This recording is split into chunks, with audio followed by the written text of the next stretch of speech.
Whiskey. Uh-huh. Tim Hager. 2 scrubbing brushes. Another pint. Where's your money? Well, I... 2 chimneys. Poster, would you deny drink to a dying man? A man should spend his money on food for his family. Mrs. Scoggins, would you come over here? I want to show you a new piece of material. It's fresh off the Boston packet. Isn't that fine quality? Now feel it. Be a wonderful dress for your little girl, don't you think so? It's money, money, money with your Poster. Nothing but money. I've been sorry for him ever since his wife ran off with that lieutenant. If he'd spent less on whiskey, he wouldn't have lost his wife. Let me show you another piece. Drunk or sober, Ma would have left him anyhow. She was that kind. Yeah, how do you like that for quality, huh? Let him have it. Very well, Tim Hager. You'll have your whiskey. But this is the last time... All right, Poster. No preaching.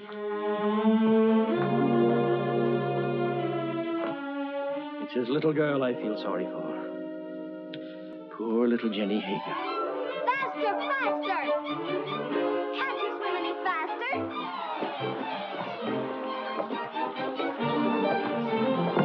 You're not even trying. Faster, faster, faster! Faster, faster! Come on, faster!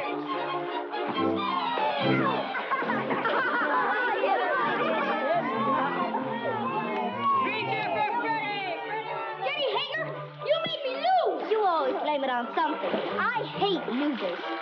Come on, Ephraim. Get ready and I'll race you. But Jenny, I can't swim. You'll never learn till you get out in deep water. But I'm gonna go. You're scared of the water.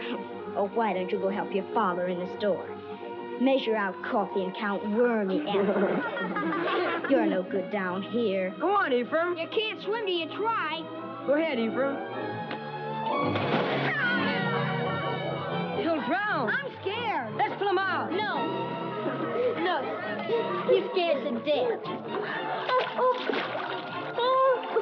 Then he'll drown. Who cares? What's all that racket about? The judge, run for it. Poor Ephraim. Poor Ephraim. I'll fix it. Come on, boy. Hey, what's going on here? Good gracious. It's Ephraim Poster. What's he doing in the river? He can't swim, can he?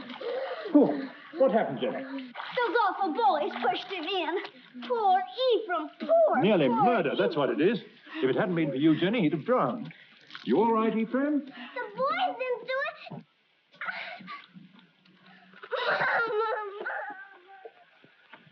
There we are. Ah, Tim, you're just in time. Huh? This little girl of yours is just... Tim Hager.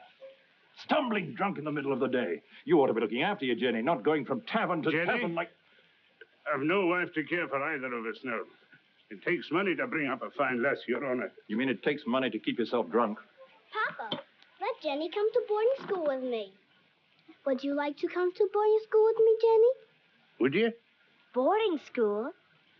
Yes, I'd like that. I can't send you to boarding school, but you could come live at the house and earn your keep, I guess. Help in the kitchen and run errands for Mrs. Saladine. No. If I can't go to boarding school with Meg, I'll stay with my father. All right. He is your father, at least in the eyes of the law.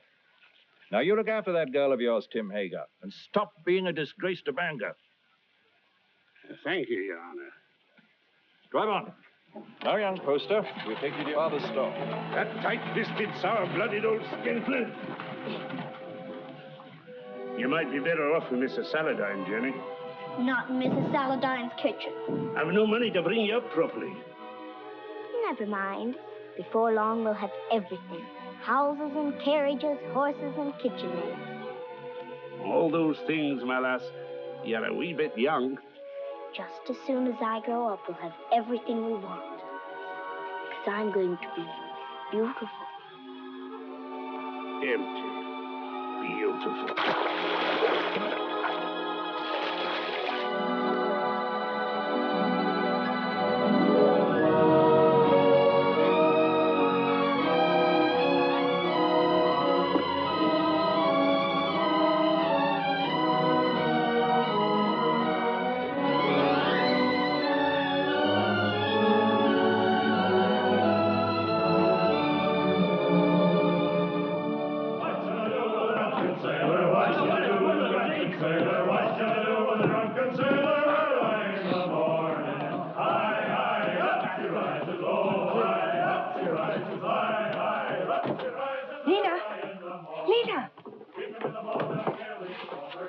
How do I look? Nice, nice. Enough ribbon? Not for me, but the real ladies have different ideas. Oh, get some more color in your cheeks. And bite your lips whenever no one's looking. Men love red lips. Let's go down and meet the packet. Why should I? The sailors will all come up here anyway. Oh, but the best ones get picked off down at the dock. Listen, honey, with your looks, you don't have to worry. Why, you can get the youngest and the best-looking man on the river. I don't want the youngest. I want the richest. Jenny, that's a recipe for trouble. Don't worry about me. I can handle trouble. I know you can.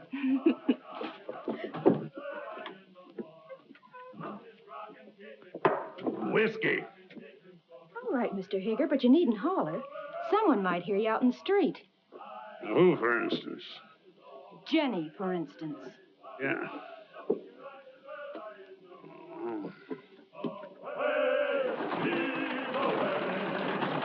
Put some life into those men.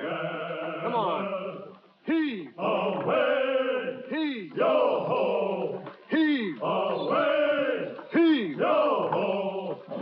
Well, Jenny, come down to see the cargo? It's exciting. We get used to it after a time. I suppose I import more stuff than any other man in the state of Maine. How many vessels do you think I own, counting the lumber barges? 56. Who told you? Somebody? Here, have some tea. Got a handkerchief? Oh, I don't need one. Take a good handful of it there. It's a present.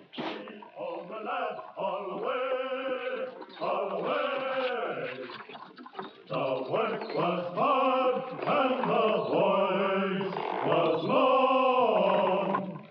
The seas were high and the gales were strong. So heave ho, my lads, from Holloway to Devon. The sails are filled, our work is done. Yo ho! My boy, I heard the skipper say, leave her, Johnny, leave her. Tomorrow you'll get your pay. It's time. Most people think it's easy to get to be a rich man. And believe me, it's hard. Why, when I first came to this town over 30 years ago with nothing but a peddler's pack on my back, Hey, you! You! Get away from that girl! Hey, you! Wait!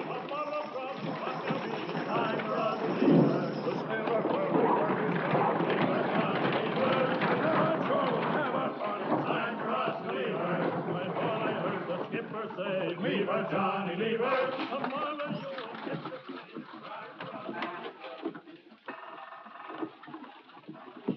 Well, I was just saying to myself, I bet my good old friend Tim Hager is sitting right this very minute in the Purple Whale and wouldn't mind passing the time of day with me. Lena? What do you want? A glass of whiskey for Mr. Hager. Sure. Go on, Tim. Drink up. The next one's on me. You'll not tell Jenny? No, of course not. I promise her not to touch it. You're Jenny. You know, she's getting so she wants to boss everything and everybody. She's grown too beautiful for her own good. Why do you always wish to be talking about Jenny? Oh. I don't think I like why you always want to be talking about Jenny. Oh, now wait, Tim. Give him a rum and whiskey when not bring him a Jenny. I know what you're up to. I? Oh, why, I'm just a dried-up old herring. She's too young and beautiful. So's your lad. And you sent him to Cambridge to keep him away from her. Ephraim? Why, he's too shy and scared of her. She's full of spirit. She's for somebody like that first mate. What first mate? Why, What first mate? why, Lewis. My first aboard the Gadfly. He's as handsome as the old Nick, that boy. When I saw him and your Jenny walking away just now, I said to myself, there's a youngster who knows his way about with the women. Where are you going? Home.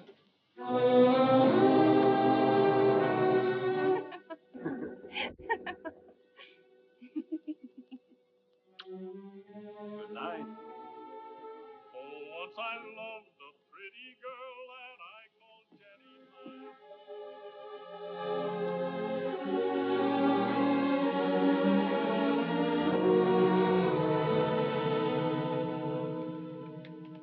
You're like your mother.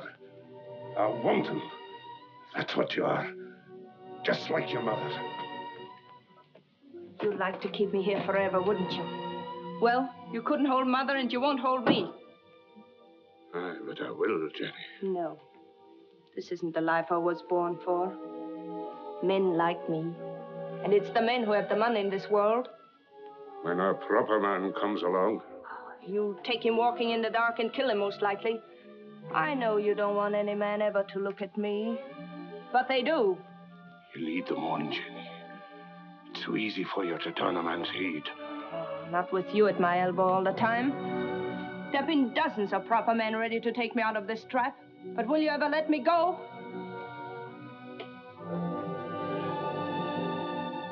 I know Mr. Poster wants me.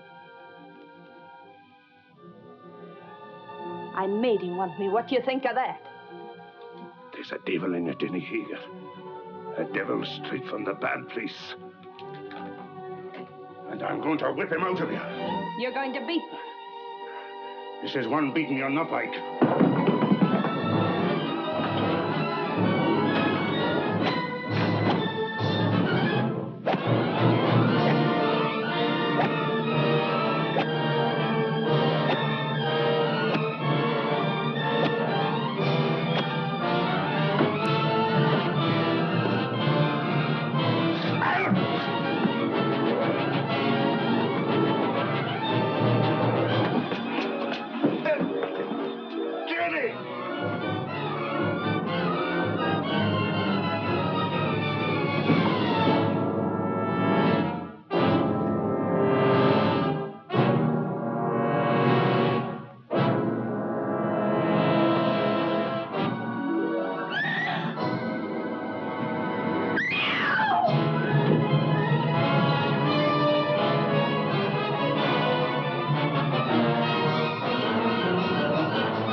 Don't let him in.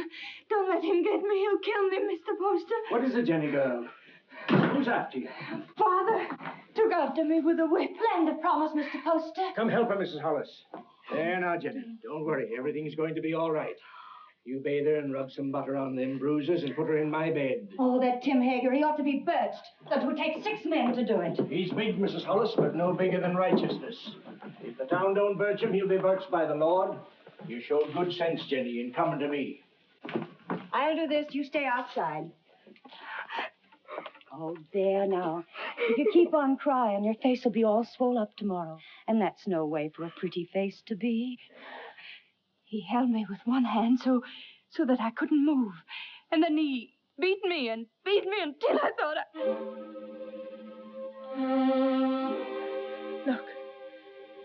Look at my back. Oh, I can't go back there. I can't. He's going to kill me. You're not going anywhere until you're healed and sound again. Now you get out of these things while I heat up some water. You'll be as good as new and just... Yes, Mr. Poster. Something you wanted?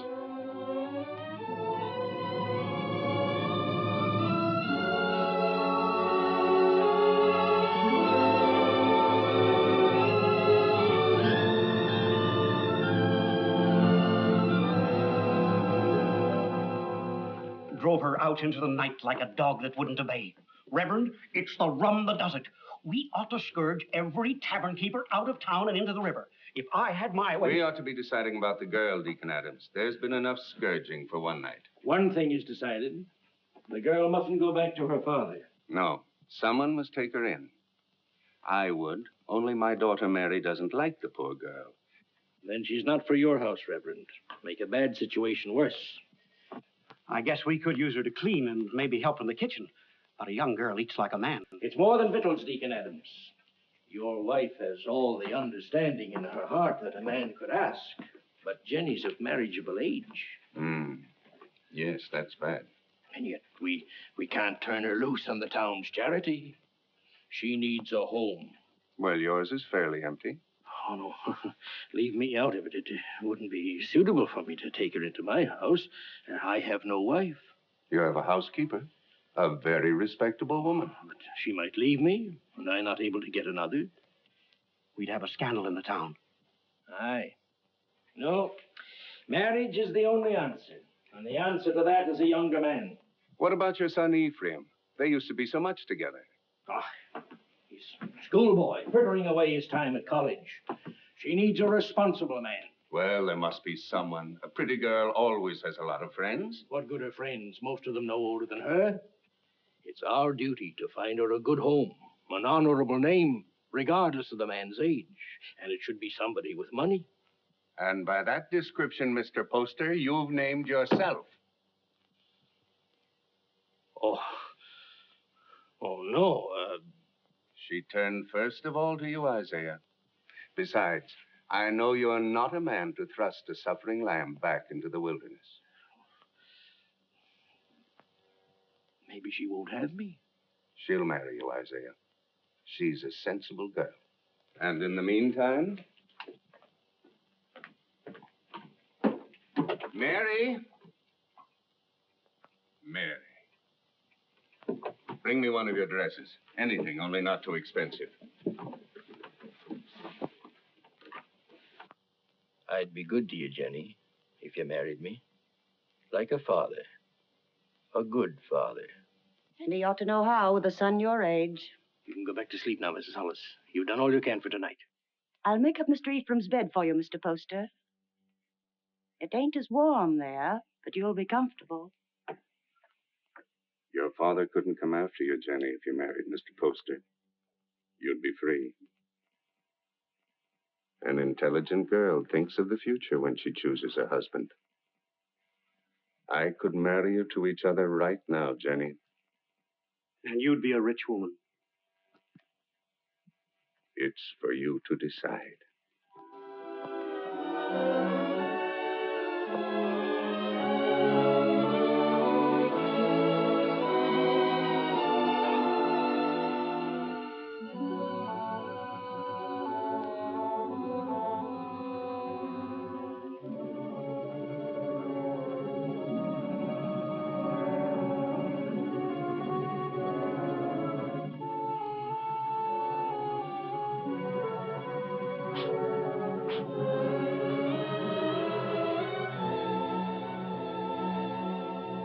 And when my father died, I turned to the only friend I had, Mr. Poster, giving you a nice young mother. Think of all that means, Ephraim. You must learn to say yes, ma'am, like a proper son, because I shall demand obedience and love. And if you refuse, my dear son, I shall punish you by not kissing you goodnight. Now, Ephraim, do come home and see what a fine parent I can be. I do think families should be close, don't you? Jenny? Why, Meg Saladine, come in. Oh, if you're busy, Jenny, I can... No, don't go away. I was just ordering something from Boston. Something to brighten up the house. How nice. Mr. Poster's a very lucky man. This has been a very lonely house for him. Oh, I'm going to make a lot of changes. Meg? Yes? Will you help me? Of course, Jenny, of course. The water glass always here. And the wine glass here. And, oh, Jenny, you'll have to get rings for the napkins. Now, the biggest plate here. Oh, money changes everything. All I ever needed before was a knife and a spoon. But you want to be a lady. Give dinner parties and entertain your husband's friends. I'm sure Cleopatra never bothered about napkin rings. She didn't live in Bangor. Oh, that wouldn't have stopped her. It wasn't by knowing how to set a table that Cleopatra got along. Oh, Jenny. Every time I say something true about men and women, you say Jenny. Why does a proper lady have to be embarrassed about plain talk? It isn't honest, and it makes old maids. Doesn't anyone here care about church? Judge Saladine and Mr. Poster are waiting outside, and I'm in the ladies' choir. Didn't apply to me, that remark about old maids. I've already met my very special gentleman. He's not anyone in Bangor. His name's John Everett. He's Wood's boss for her husband. He's a very educated man. Is he young? A little older than I am. Good looking? He's beautiful.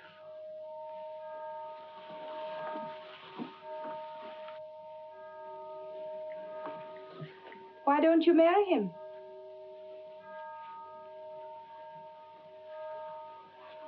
He won't. He has no money.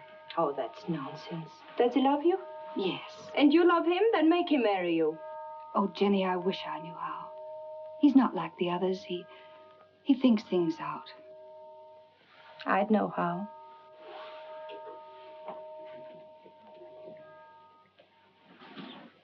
I wouldn't give him a chance to think.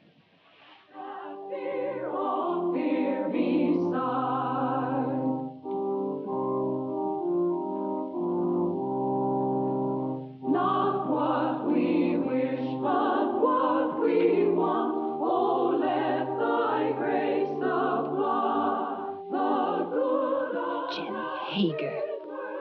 Jenny Poster.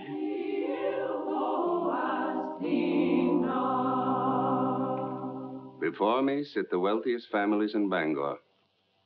I've seen them before in the privacy of their homes and in their offices. When I came to them to ask for money to enlarge this church, they gave me not enough to erect a temple of branches on a hillside. And so again today, in the house of God, as they sit here with their consciences, I ask them now to pledge funds to enlarge this church. I cannot ask of the poor, but I can ask the wealthy. And the poor shall know the names of those who do not give. Mr. Poster.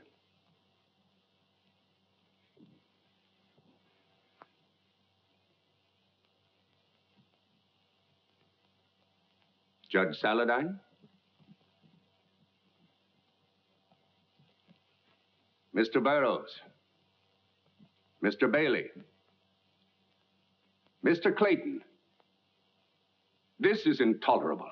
If you have no feeling for your fellow men, at least take some interest in the welfare of your own children. Grog shops and low houses cover every inch of our waterfront. Our wealth is poured into Devil's Half-Acre, and our young men, your sons, have nowhere else to go. Give me a bigger church, and I'll keep them here. Will no one pledge to the church more than just enough to save his face? Mr. and Mrs. Isaiah Poster will contribute $1,000.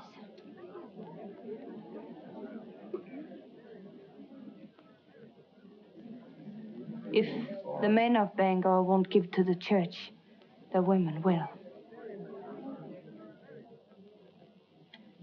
Mr. and Mrs. Partridge pledge $500.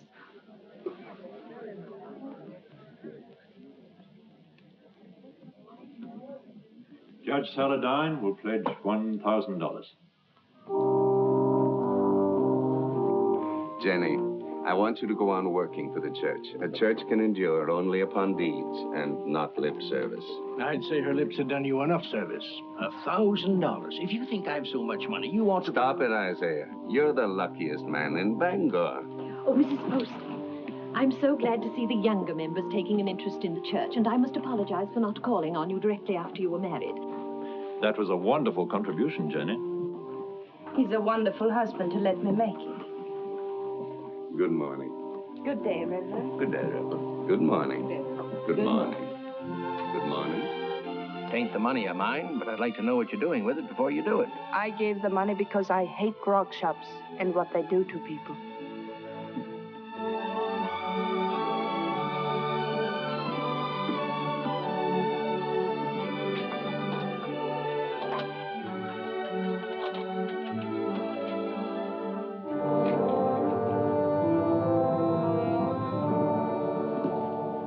How are you, Father? Hello, Mother. My name's still Jenny.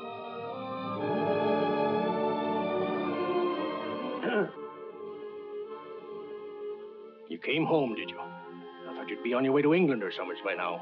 Oh, England is full of architects. I knew you'd come home. Isaiah told me he sent you money to travel for a while, but I didn't think he would. I came close to it. I didn't know whether to mind your letter or mind his and go away. It's easy to see which one you thought more of. Now, why do we stand here? Let's go in around.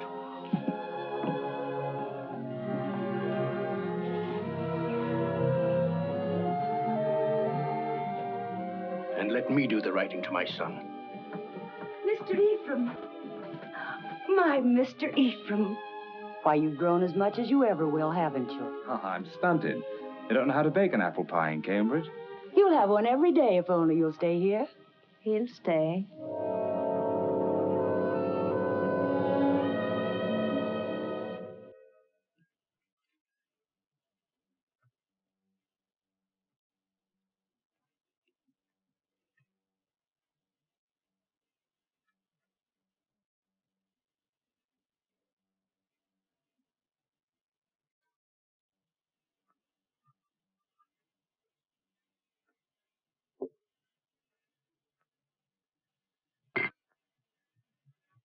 You'll find little to keep you in Bangor, Ephraim. After your fine ways in Cambridge, you'll be hard to please in this town. I thought I'd come home and go to work, sir. Work? Yes. What's your time worth to anybody? What did you ever do but waste it? It wasn't wasted. He's an architect. And a good one, too. How do you know? The same way you know he ain't. You heed my advice and you'll go someplace more suitable to a gentleman. Bangor's a boom town, loud, growing faster than law and order.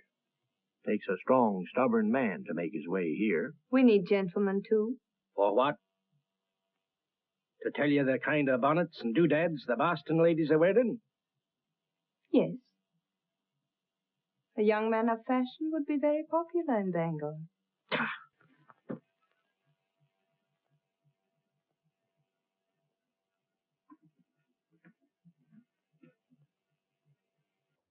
I'll join you later. Well? Yes, Father. But you said yourself that Bangor was a boom town. Fortunes are made every day. Rich people will want fine houses. Who in this town would waste his money on you? You heed what I said in my letter. Travel a bit. What makes you so angry with me? All I did was to come home. I get angry at you because of your ways. You think I don't know how you've been spending my money. Hard drink and easy women. I know your kind. Isaiah, you shouldn't upset your father. I'm sorry. All right, Father, I'll go away. If you really want me to. I don't think he does. You want your son to live at home, don't you, Isaiah?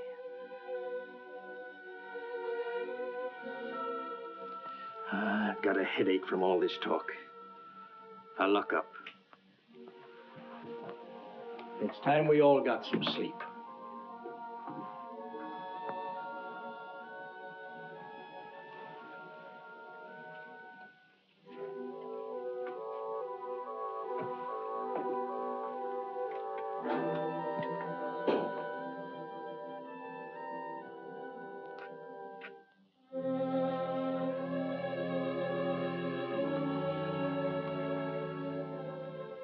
Shall I light your way?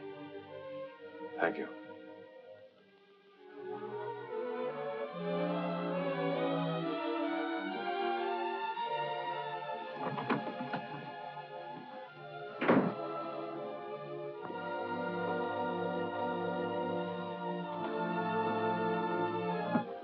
It's been a long time, Ephraim, hasn't it?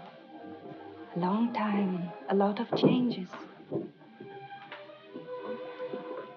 Did you really like that kind of woman? That kind he spoke about? I'd rather not talk about it, Jenny. I used to see them near our house before I came here. I used to watch them and wonder about them. I can see how women would be attracted to you. All kinds of women.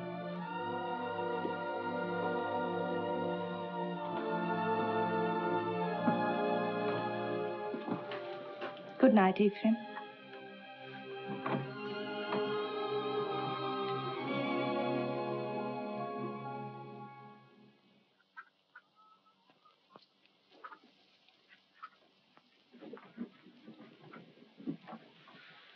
Got everything? Yes, all the groceries. But no spectacles. They're hard to find. I'll tell Dr. Mason to bring you a pair when he comes by tomorrow. All right? Oh, please, not Dr. Mason. He's a very good doctor, but he won't wait for his money. You're not to worry about money. Your husband worked for mine for a long time, and if Mr. Poster wants to send you a doctor and a pair of spectacles, it's his privilege. Mr. Poster? I'll be by in a few days, and in the meantime, if you need anything, send one of your children. Thank you.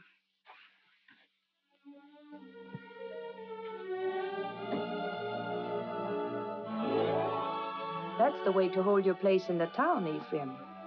And the people love you for it, Jenny. And I do want my husband and my son to be proud of me. Well, I wanted to see how you spend your days. Thanks for showing me. You've grown, Jenny. My father's wife's a great lady. I think behind Mrs. Isaiah Poster, you'll still find Jenny Hager. You remember Jenny Hager? Oh, that little ruffian? Oh, she pushed me in the river right here. That isn't true. The others pushed you in. I pulled you out. Oh, that's right, you did. Of course I did. Didn't we always stick together? Ephraim and Jenny, side by side against the world. Oh, we had good times here, didn't we? Better than we knew. Shall I tell you something? I always think of this as our place, yours and mine. This is where we first thought we were in love. Yes. Silly, wasn't it? This is where you came to tell me your father was going to send you off to college. Yeah.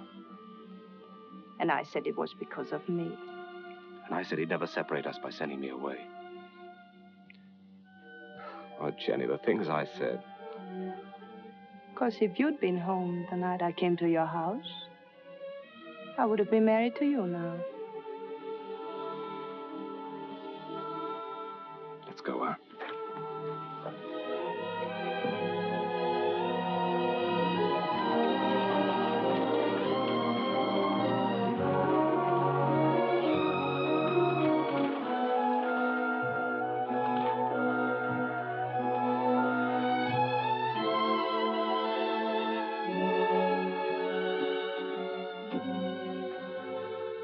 Come into the store and wait on me the way you used to. Another time, Jenny. I want to go up and talk to Father.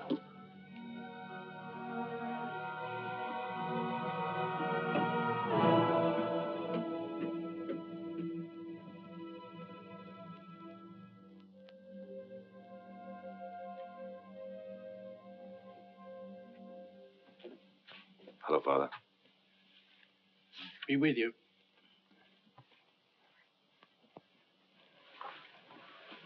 What you been doing all day? Oh, driving Jenny around. Mighty popular in Bangor, isn't she? She does a lot of good. Spends a lot of money, you mean? If you really minded, you could put a stop to it. You're very happy with her, aren't you? Yes. Father, I'm going to take your advice. Bangor's no place for me.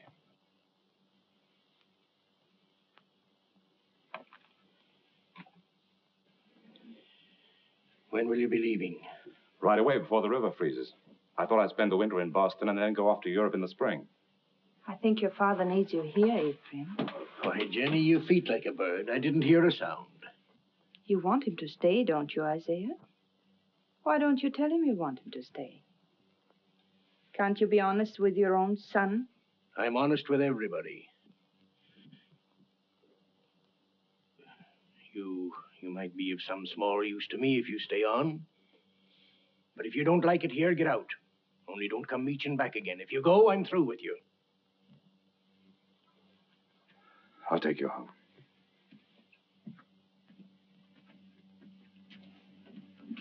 Don't work too hard, Isaiah.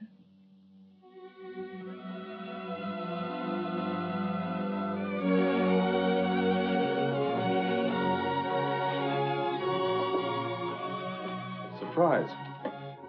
When Bangor's Lady of Mercy goes out to deliver her packages, her sleigh should fit the season. That's a confession you've been thinking of me.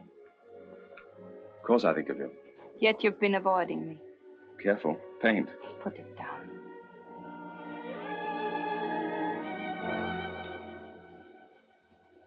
You leave the house early and you come home late. You never walk into a room where I am unless someone else is there. Why? Jenny, we shouldn't be standing out here like this. We might just as well be out on Main Street. Anyone could pass by. They wouldn't think anything wrong of it. You wouldn't. If you weren't thinking of me as you do. Jenny, you're married to my father. And his son loves me. He's been so good to both of us. His son has always loved me. I should have gone away. But you couldn't. Because you love me.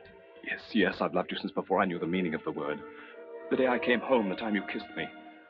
The moment I said I'd stay here, I've loved you and loved you and loved you. Jenny! Jenny!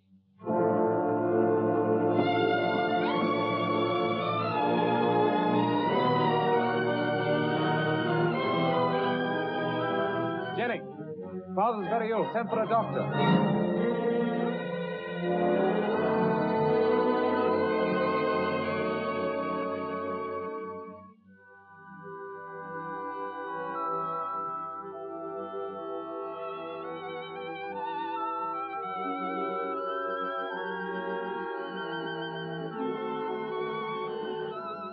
Jenny. Yes, Isaiah, I'm here.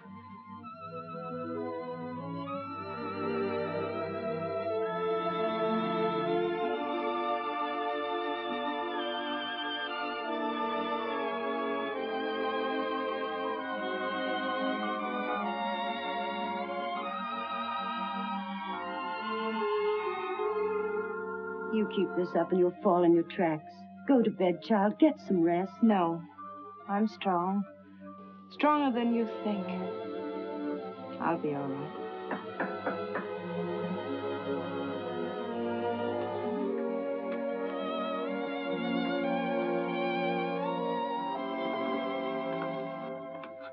How is he? Just the same, sir. Is there any possibility of speaking with him, Jenny? There's trouble in town. Dr. Mason says warm weather might bring him around.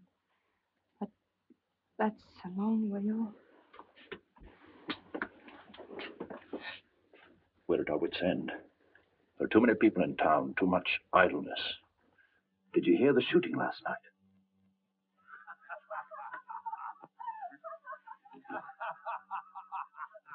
That's the sort of thing we're not against. Lumberjacks coming to town between jobs with rum and women on their minds.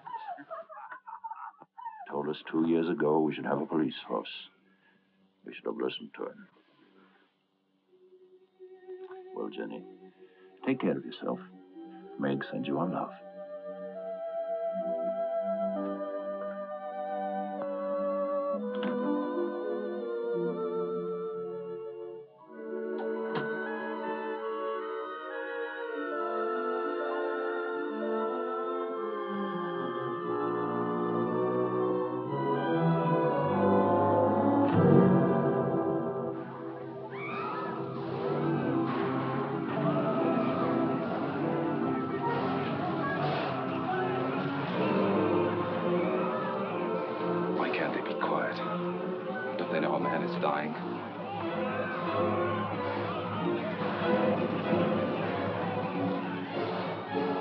They burn to the ground.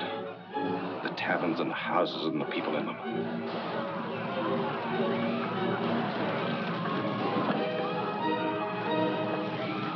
Judge Saladine. There you are. Ephraim, I want you to ride to your father's number 3 camp. Tell him we're having a rout, that we need every man down here to keep order till the militia come in. I can't leave the house. The Tempest girl stole a lumberjack's wallet. And the drunken fools are firing every tavern in Devil's Half Acre. I can't go now. Didn't Dr. Mason tell you about Father? Your father's only one man, Ephraim. We're trying to save the life of the town itself. What do I care about the town? Maybe it needs a good fire to clean it up. He'll go. I'll stay with your father, Ephraim. Hurry, Ephraim. We need those men.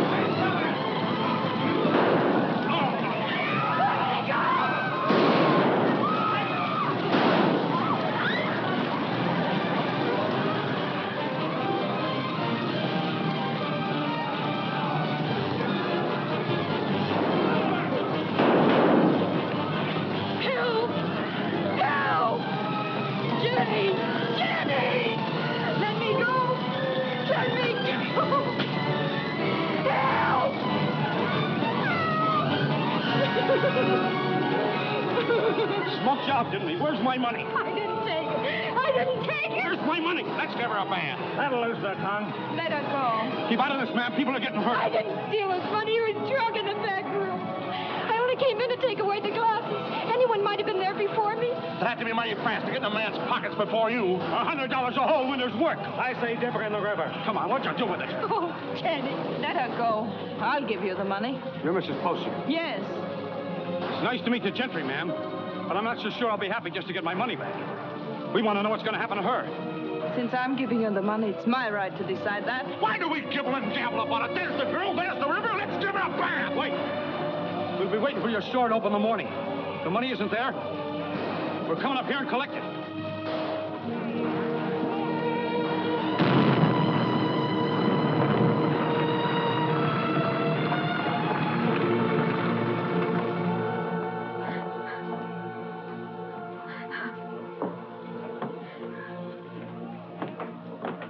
They're crazy with drink, Jenny. Burning and shooting and stabbing. I didn't take that money. Why, the town's so full of thieves and pickpockets, it could have been anyone. They were going to tar and feather me and hid upstairs under the rafters and burn the place to the ground. If I'm to go up to Camp 3, I better leave now. I want to be back in the morning.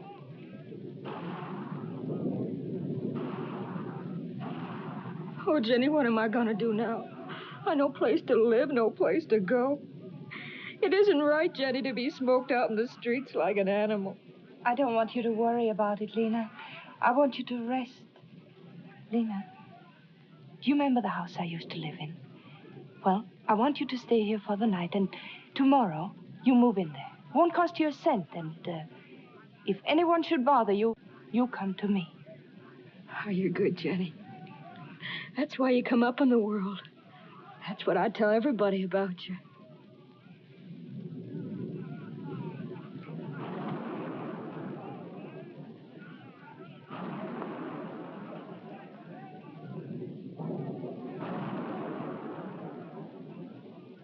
Jenny, you're wonderful.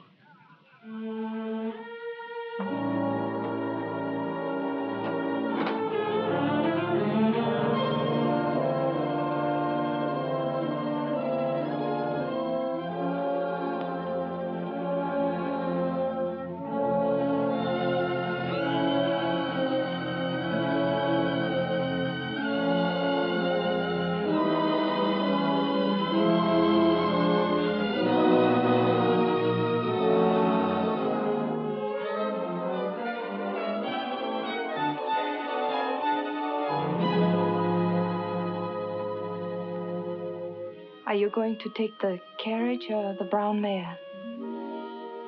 I thought the mare would be better. You'll be careful, won't you? I don't want anything to happen to you.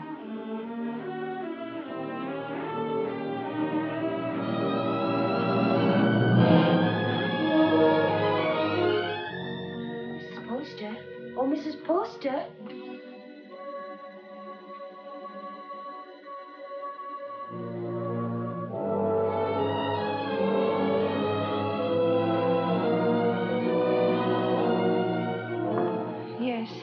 The fever's broke. He's breathing better. He's going to get well.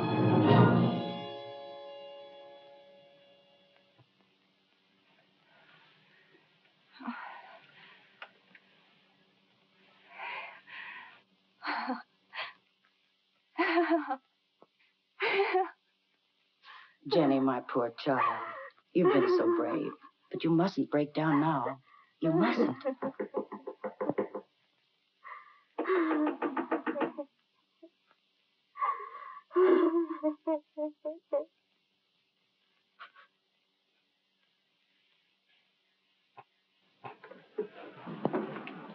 Has Mrs. Poster gone to bed? Does she ever go to bed, the poor child, nursing and tending her husband? Tell her to come to the Saladine house. The girl will need her. What's the matter? Judge Saladine got into the fight. Hurt? Dead. Ask Mrs. Poster to come with us. It needs a woman to tell the girl. Mrs. Poster's been under a great strain. She's gone through enough. You better get someone else. Wait.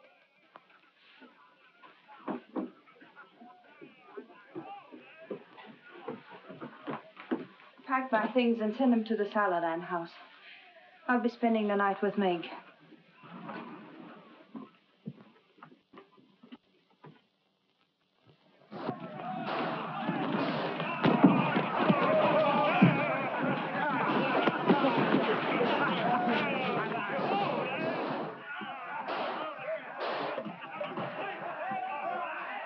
What's the matter? You squeamish?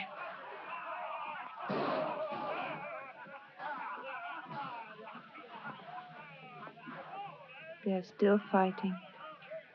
Can't someone ask for permission to bury the dead? I did. So we all sit about and wait for the liquor barrels to run dry. The loafers and drunkards have taken over the town. And for 3 days, a man like Judge Henry Saladin can't be carried to his resting place. There's a fine victory for rum. Don't talk like a fool. When those woodsmen come in from the timber, they want some excitement after the winter's work. You take away their pleasures, they'll go to work in another part of the country. Which only proves that we've got to have a police force, some sort of city government, that's all. You've been too tolerant a man, Isaiah Poster. Too interested in lining your pocket. When my lumberjacks come down from the hills, they'll patrol the town till we get them decently harried. Why don't you lie down for a while? You worried about me, Jenny? That you'd found out what kind of a tough old tamarack you'd married.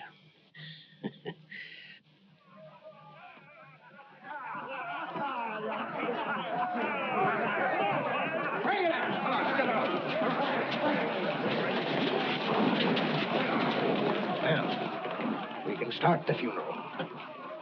What I said still goes. Get a little law and order in the town, and the grog shops can stay. It's good for business. Where are you going? Those are my boys. Going to give them orders.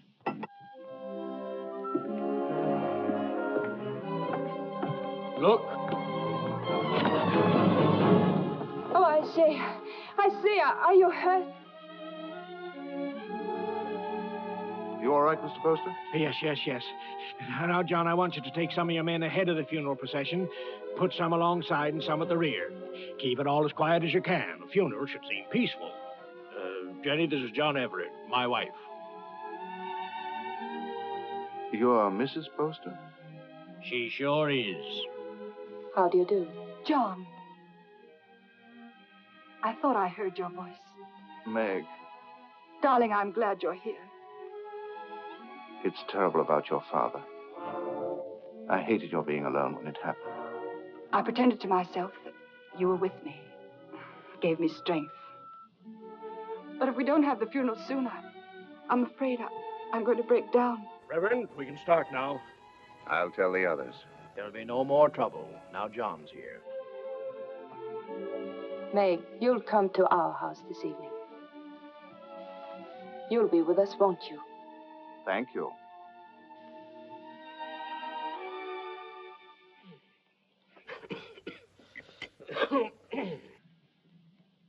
No, those aren't my after-dinner pills. These are for my spleen. Let me look again. I'll find them in a minute. And bring a glass of tepid water. Yes, Mr. Poster. Shall we go into the parlor? No, Jenny, leave them alone. You know how young folks are. John has to go back to the camp in the morning. Go back? Yes, of course. Darling.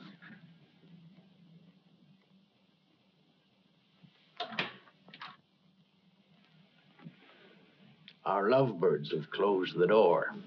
The pills, Mr. Poster, and the tepid water. Thank you. Huh? Why must you send him back when he's the only man who can keep order? I need him up at the camp. He's a woods boss, not a policeman.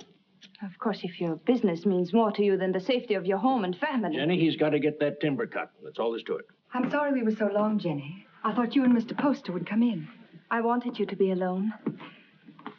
Surely you can stay in Bangor a few days. I'd like to. She needs you. Well, I'm afraid I'll have to be away for a little while. She won't be alone. I'll take care of her. Till you come back. Well, thank you. That's very good of you.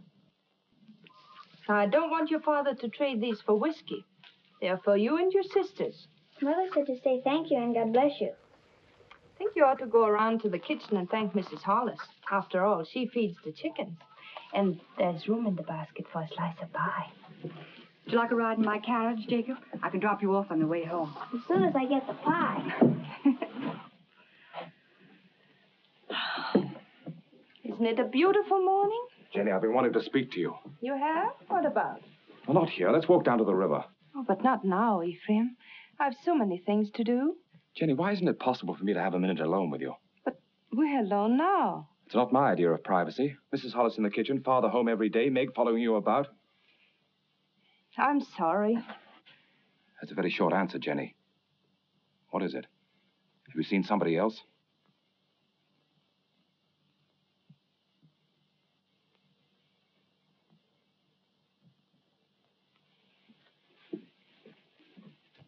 They stole nearly 10,000 feet of first-run pine.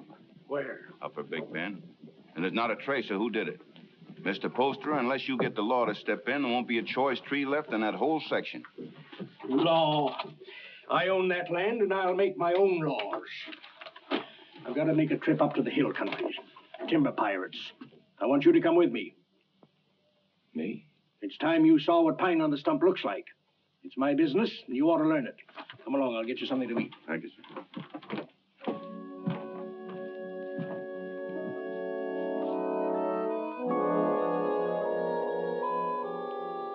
Jenny, What are you waiting for?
I can't see why he insists on my going.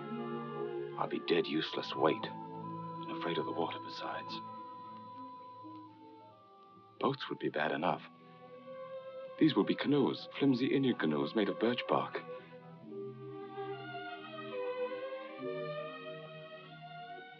Jenny, I can't admit to him that I'm frightened. Tell him not to take me along or not to go at all. I told him I wasn't cut out for that sort of life, that I'd be more of a burden than a help. But he's so stubborn, Jenny. How long must he live, Ephraim?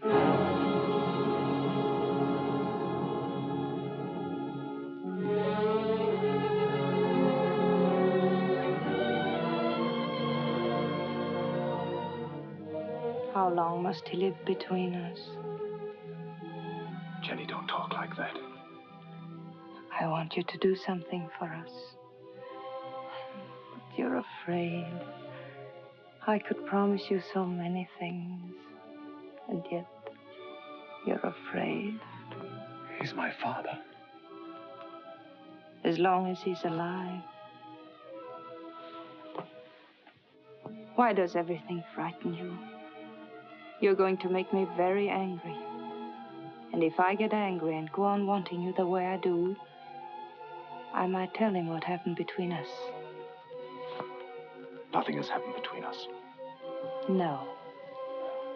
But which of us will he believe? Jenny, you couldn't. You know what that would do. He lived a full and useful life. It would be a pity to see him die. But a greater pity to see his life ruined. With a lie. We've been living a lie, Ephraim, and I want to be done with it. I want you to return alone.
Began to think you'd never get here. Where's old man? Where's your father? What happened? What happened? He make old man die. Now, we go through swift water. He afraid. He stand up in canoe. And the canoe turned over. Mr. Poster was too weak to swim. They fought to see which one would get that bailing bucket. I guess you can see who won. He's dead. I guess he is, man. Where's his body? Must have settled in the quiet water further down. I'm sorry, but we hunted all we could. I'm sure you did. That's the whole of it. Except what Mr. Poster here can tell you. If they hear of anything, they'll let you know. Thank you. Jenny, believe me, it wasn't my fault. I was afraid. You know how afraid I am of the water. You can't come into this house, you wretched coward. You killed your father.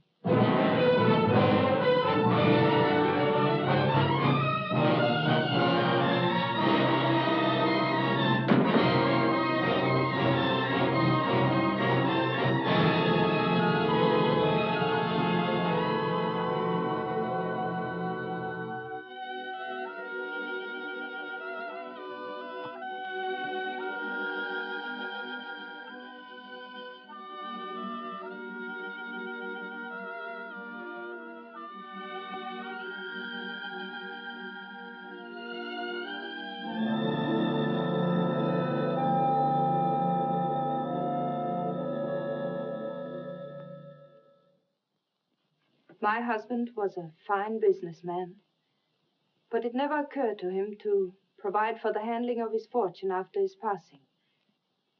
Well, there'll be no cold on Friendly Bank telling my woods bosses what to do. No disrespect intended, Mrs. Poster, but it's a man's world we live in up in the woods, and we don't rightly see how a woman fits in. Duncan's right. Right there. You'll go right on living in your world without interference. I'll own the properties, but you'll take your orders from your superintendent, John Everett. That's fine. That's fine. That's a great honor, Mrs. Poster, but My husband would have selected you, so I'll do it in his place. Thank you for helping me, gentlemen. This will be the first time I ever worked for a woman. Go down in there.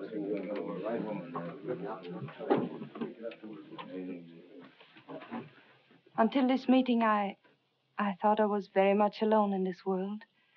Mr. Poster was a fine man. It'll be an honor working for his lady. We won't give you any trouble, Mrs. Poster. Good day, ma'am.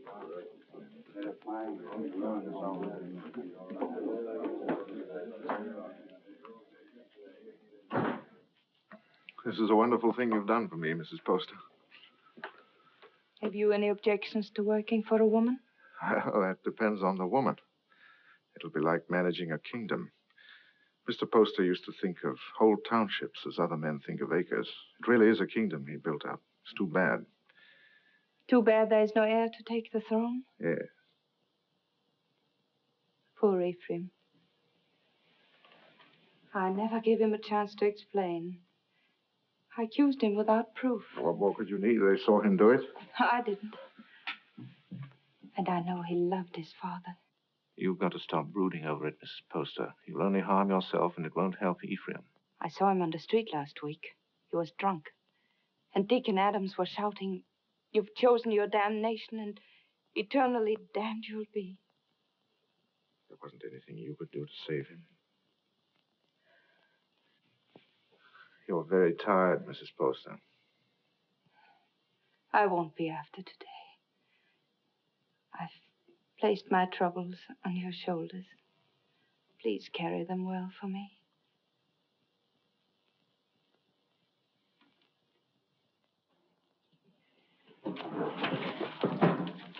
Meg, Jenny spent all morning getting them in order. Don't, Meg, you'll only mix them up more. I was only trying to help.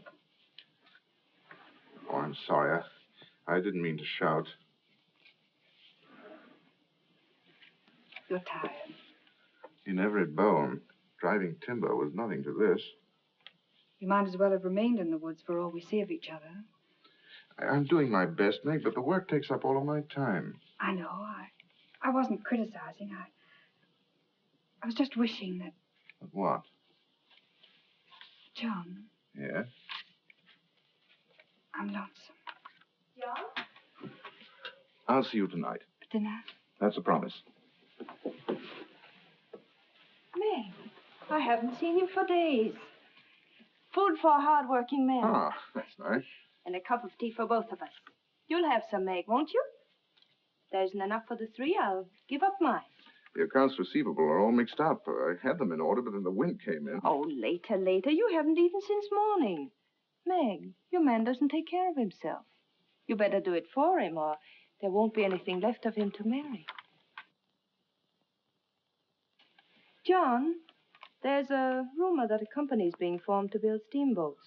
Is that going to affect us? Not while water freezes, because then steam's no better than sails. But steam trains, Jenny. Just think. There'll be one to Old Town, and one maybe to Holton, and definitely one coming this way from Augusta. And we can load our wood right on our own trains and get into market weeks before the ice breaks. We'll outsmart everyone in the business. There'll be no stopping us once we get started. Jenny, you'll be the richest woman in New England. Then we'll have to make you the richest man. What's happened to Meg? Meg?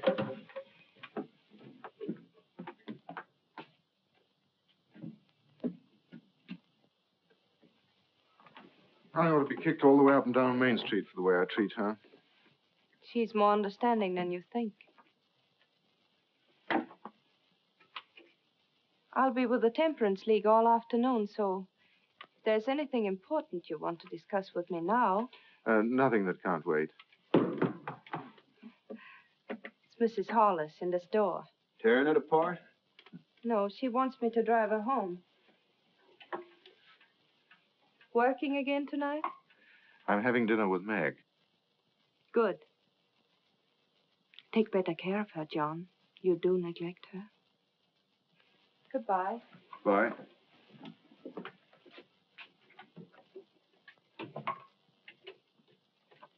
Camp 3. Thank you. She's a wonderful woman. Someday I'm going to pull a bottle out of his hand and bash his head in. Who are you talking about? Young Poster. You should hear the things he says about her. Has he been talking about her? Why, that drunken little... I've seen her nearly sick with worry over what he's doing to himself. Find out where he stays. I want to see him. Poster, are you in there?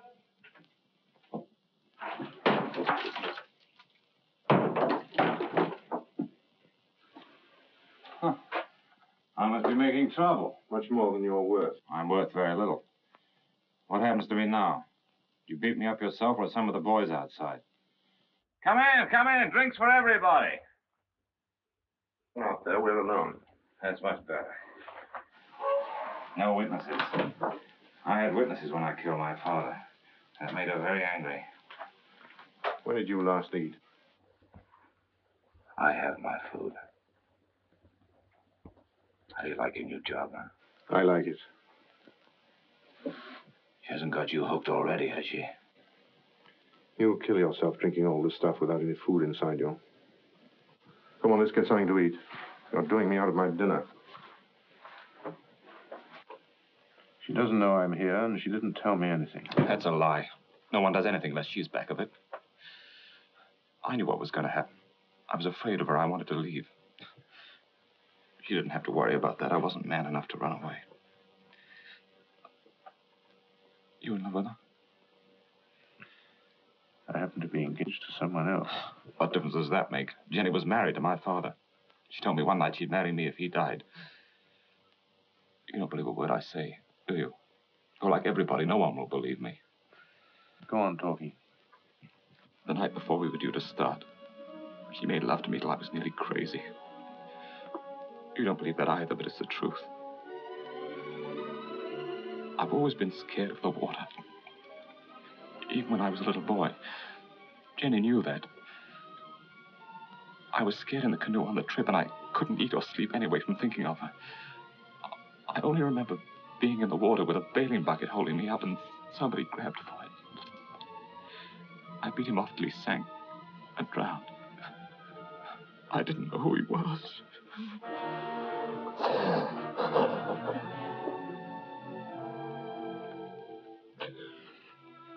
She's so rotten. You've got to believe me. She's not even a human being.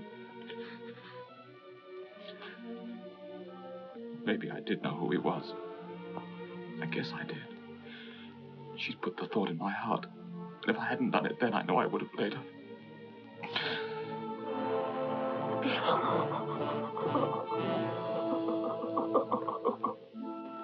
I don't know what you're talking about.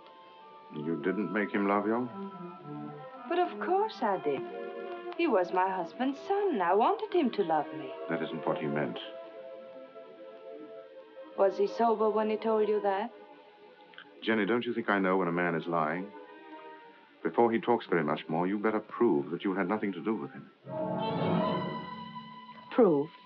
To whom? To the town. The town.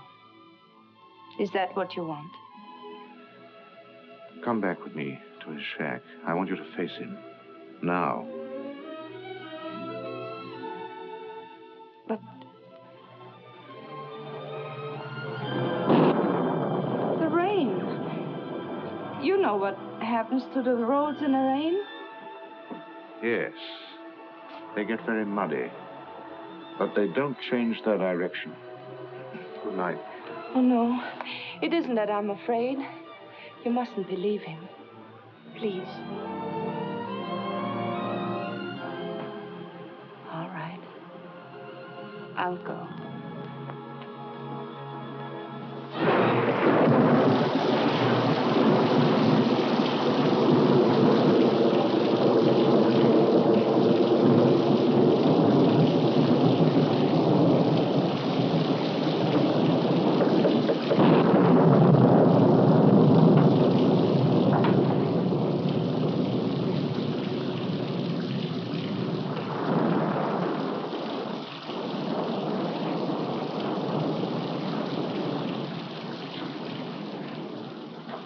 Can't have gone far in this rain. We'll wait for him. I'll put the horses in the shed if you'll light the way.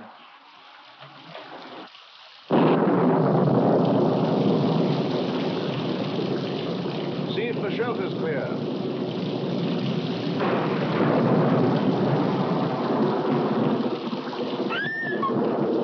What's the matter, Jenny?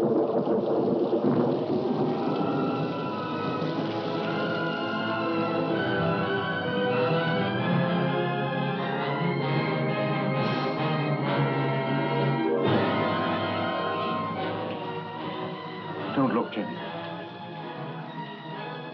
I did that. I drove him out. Jenny. Don't say I didn't do it. If I would have said one word to defend him, others would have listened. I killed him. Didn't I? Jenny, please.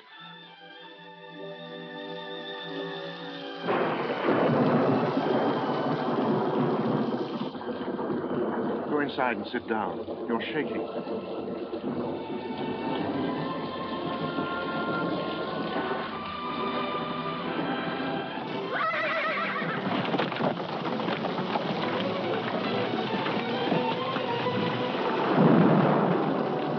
What was it? What happened? They were frightened.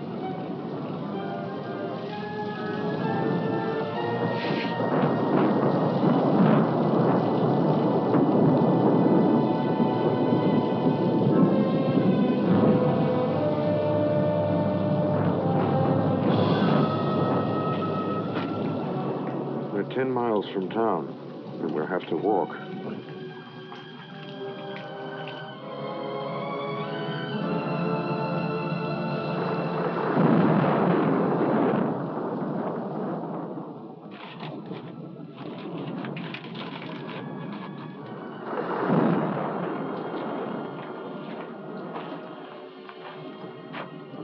I can't understand how Ephraim could have done a thing like that.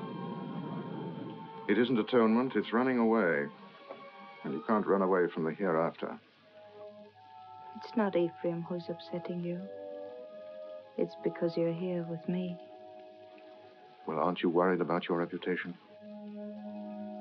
It's a small thing to worry about after that. You better try to sleep.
They were about 2 miles down the road, standing under a tree and waiting for me.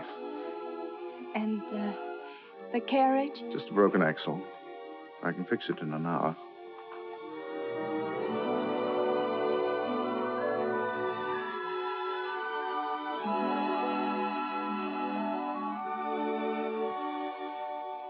Jenny, what about Meg? She won't try to hold you. I know, but to stand up to her and tell her that I love someone else. You won't tell her. A big, clumsy thing like you. It's a woman's job. Oh, no. But she's a friend of mine. I can make her understand. I'll tell her myself. But, John...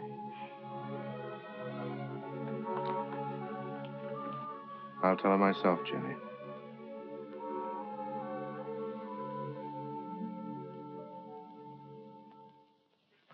It must have been the storm. That's the only way I can explain it. The storm and the excitement and the lightning struck us. What more can I say? It's nice that we're such friends. Makes it easy to talk this over. There's nothing to talk about. I love him. But if you still want him, he's yours. You know that. You know I'd give him back to you if you asked me to. I suppose I'm a fool. Why? I should have realized that when he said he loved me, he must have said the same thing to you just the day before. No, he didn't. He never said those words to me. I thought it was because he was shy.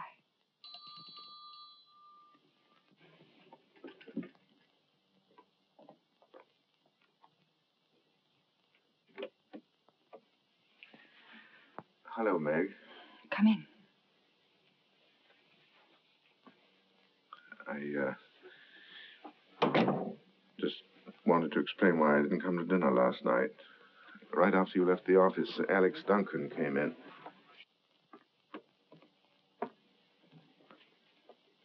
Jenny, I told you I wanted to explain this to her myself. I didn't think you should. I'll be waiting for you outside.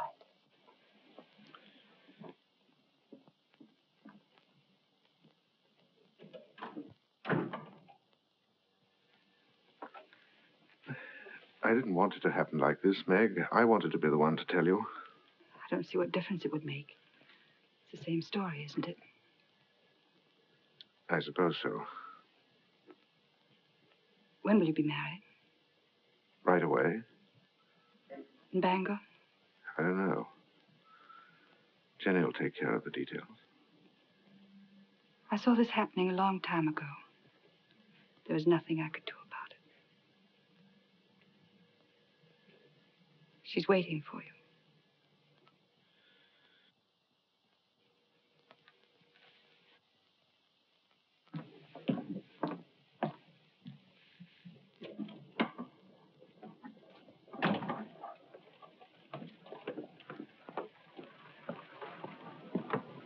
Jenny, how could you do a thing like that?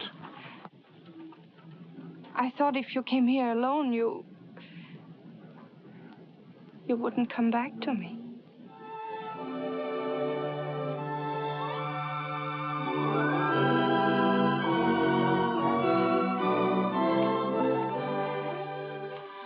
My dear son, I wanted to be with you this Christmas, to see you again, and to meet your wife.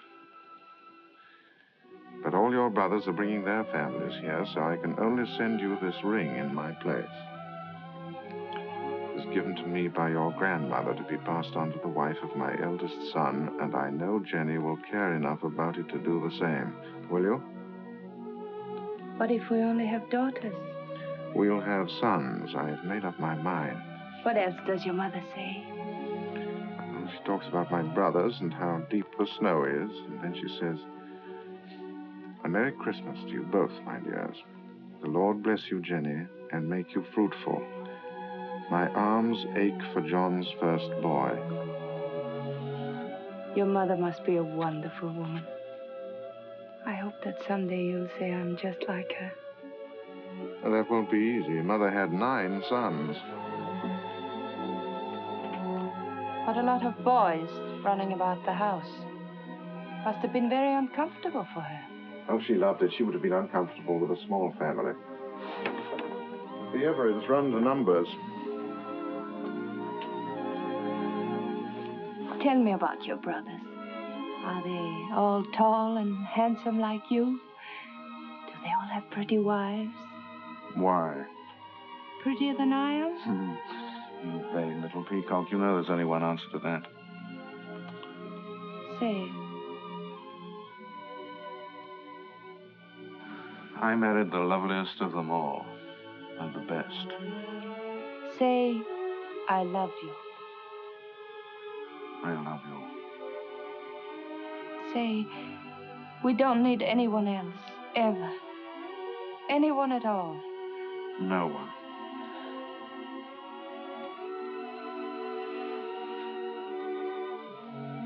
I always lose happiness.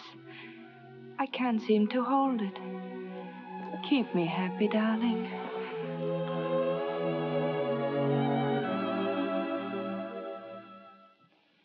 There's no reason why this should happen to you. No reason why it should happen to any woman. Quite often, nature seems to fumble, Mrs. Everett, and doesn't make a person complete. We can't even hope in a year or 2 or ever. Not in my opinion. Of course, you're free to consult with another doctor. I can give you the name of a very fine one in Boston, and I know of another in Philadelphia. I believe you. You mustn't decide, my dear, that the future's altogether dark and empty. You can adopt a child, you know. It should give some release to your normal womanly emotions. I want a child of my own. You won't talk to my husband, will you? I'll tell him myself when I think it's the right time. Of course. You see, he wants children. He's very fond of them.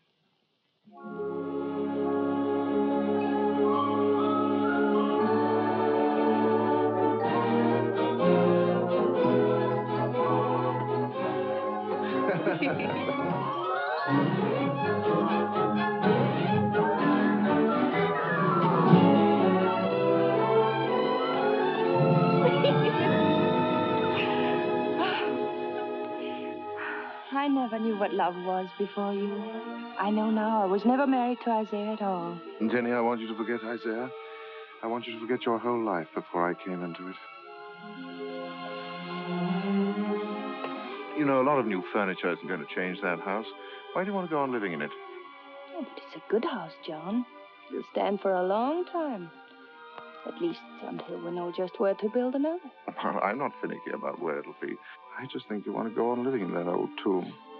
What do you say, Jenny? Should we start building our own house? But that is our house. Belongs to Isaiah Poster. Let him keep it. Oh, but he's dead and he left it to me. Belongs to him and his son, and it's full to the roof with sorrows. I want to get out of it. I want new rooms and more of them. For the sake of our children, I want light and air. There are enough rooms now. Which isn't the right house, Jenny. It's too close to Devil's Half-Acre. It isn't the place to bring up children.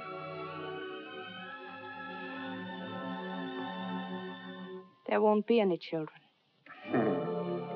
Nonsense. Is it? Ask Dr. Bailey. He'll tell you.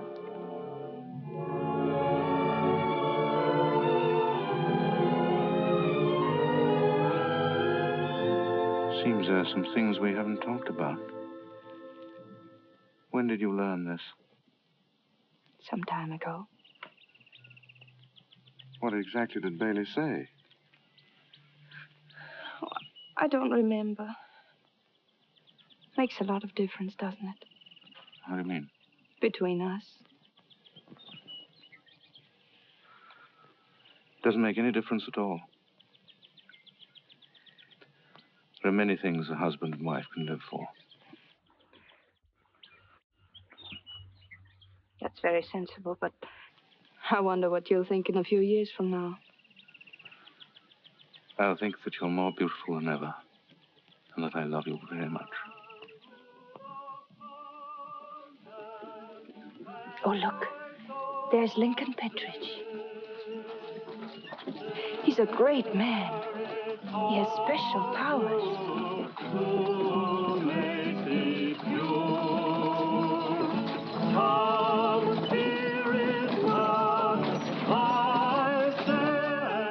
Where was the darkness so great that you thought your sin was hidden? There are eyes that search out every sin.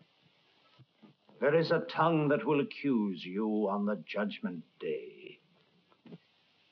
There is a hand that is terrible in its strength. What is so beautiful as a pure woman? What is so vile as an evil one? The good women of Bangor, such loud amens and nodding of heads, because I spend my fury upon her, and not on you. How pious you are. How good with your eyes cast upward. Can one of you step forward and say, "This is my soul. See how it shines"? Can one of you hope to escape the terror? How sweet are the ladies of Sodom and Gomorrah. How sweet in silks and satins and laces and ruffles. Yeah, in the house of God. How costly must be the perfume that will not let you smell brimstone.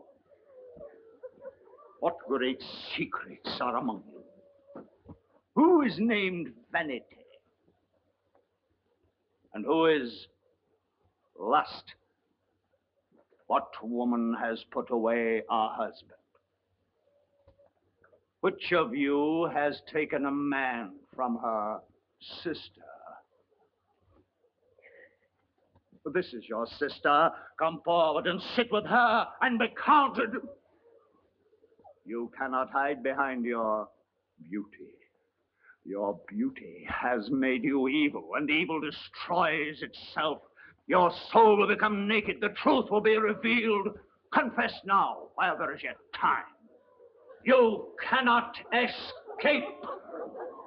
You can never escape. There will be no sons to mourn for you, no daughters to weep for you. Evil does not propagate itself. It withers in its own fire and is consumed. the lips of a strange woman drip honey, and her mouth is smoother than oil. But her end is bitter as wormwood, sharp as a two-edged sword.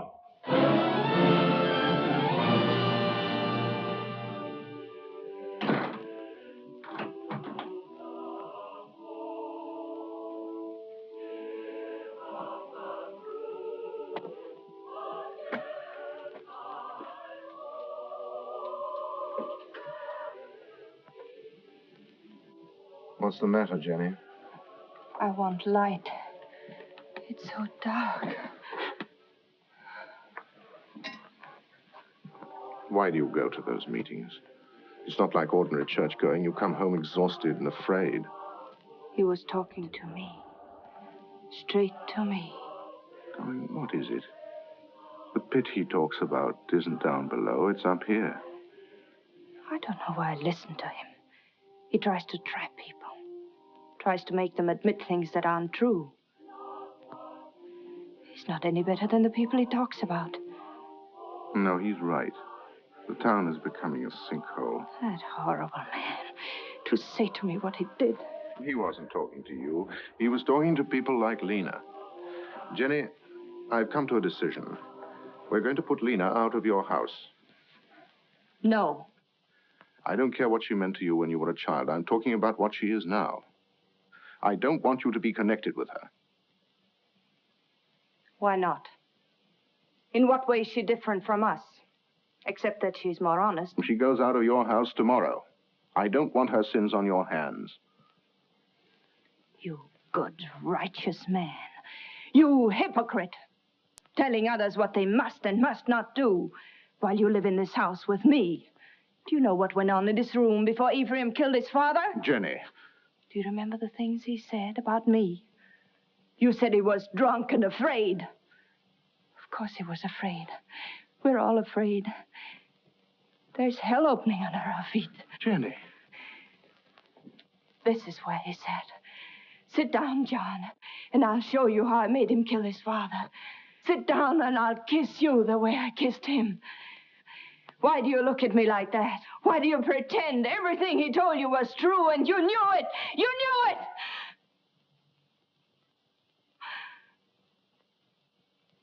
Oh, I don't know what I'm saying. Oh, I'm sorry. I'm sorry. Go to bed, Jenny. Please, go to bed.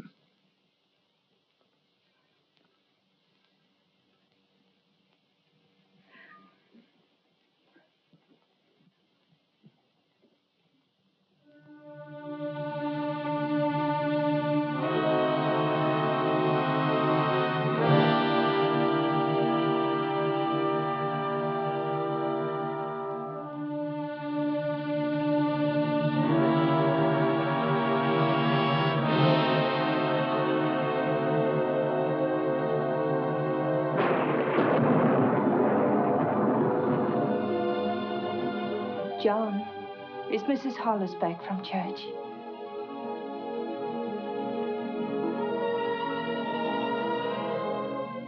John, it's time for bed.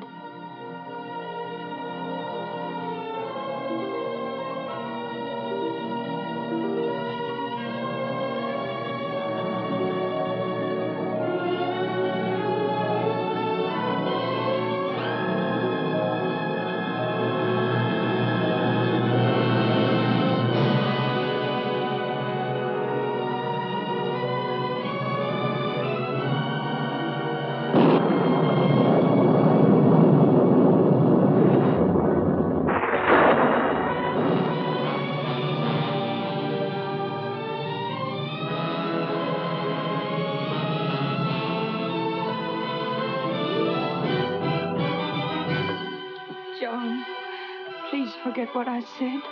You know I couldn't have done it. I never believed it. I tried not to believe it. Because you love me. You still do. Yes. darling, don't be unhappy. We know each other now, and that's good. There'll be no more misunderstandings, no more quarrels. Oh, darling, there'll be just the two of us. No, there won't. There'll be three. There'll always be Ephraim.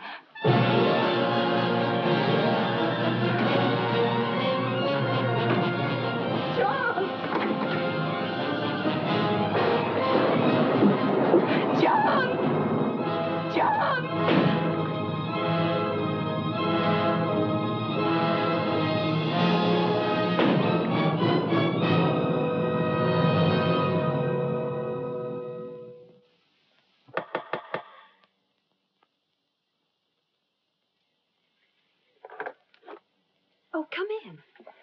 Mary, I'm looking for Mr. Everett.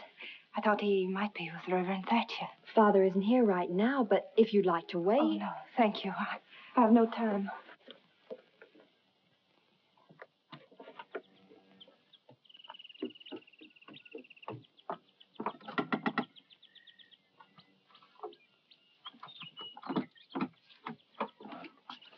Good morning. Is Miss Saladin home? No, Mrs. Everett. She went out. Has Mr. Everett been here? Oh, no, I haven't seen him. Thank you.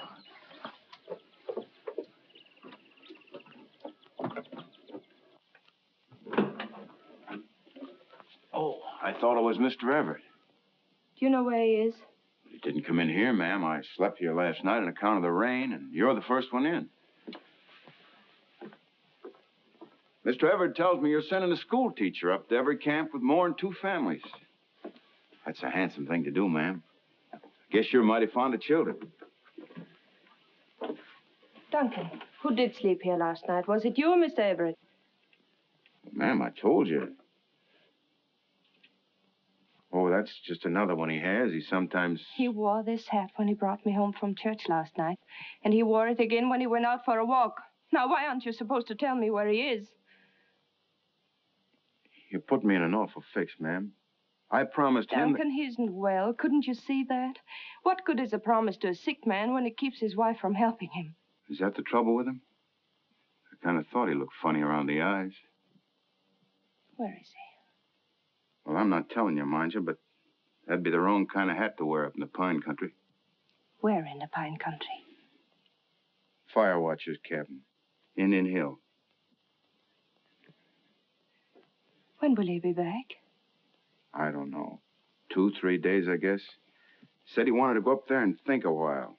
Oh, I got a loose mouth. That's my trouble. Makes 2 people I told where he is. Who is the other? Miss Saladin. Miss Saladin. Came in here about an hour ago and dug it out of me just like you did. Said she saw him last night, alone. Acted like something was wrong. Next time he trusts me with anything, it'll... It was very good of you to come up here, Meg. But there's really nothing you can do to help me. No one can help me but myself. My whole life with Jenny has been the act of running away. I ran away from the woods where I belong. And again, I ran away from the truth when Ephraim tried to tell it to me. I forced myself not to believe him. I understand. If you had, you never would have married Jenny. No. But this time, I'm not running away. Right or wrong, my place is with Jenny. I love her, and I'm going back to her. John, I'm glad. Because I believe that her love for you has made her as good as everyone always thought she was. Shall we go now?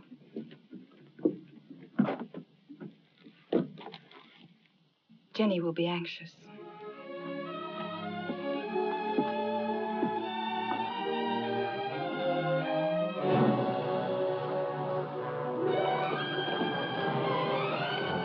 It's Jenny.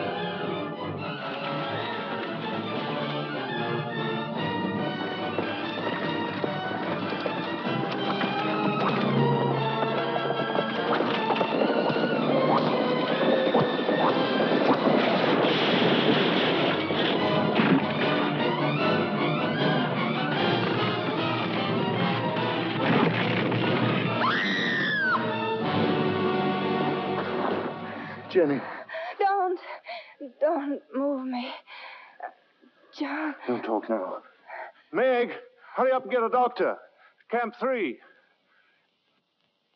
I saw you with Meg, and I know. I tried to hurt you. I wanted to hurt you. Don't, Jenny. Lie still. You don't know how I loved you so much. I'm afraid. Oh, John, where will they bury me? Jenny, don't talk about dying. Don't let them bury me with Poster. Or Ephraim, don't let them. Jenny, you're going to be all right. There'll be a doctor along and we'll take you home. I know. They'll bury me with Ephraim. They'll bury me in that house with Ephraim. Jenny, darling, listen to me. Nothing's going to happen to you. Not now or ever. As long as I'm with you. And I'll always be with you. I never went away. You do love me. I love you more than ever. I wanted so many things. I wanted the whole world. But it was really only you. Jenny. Jenny.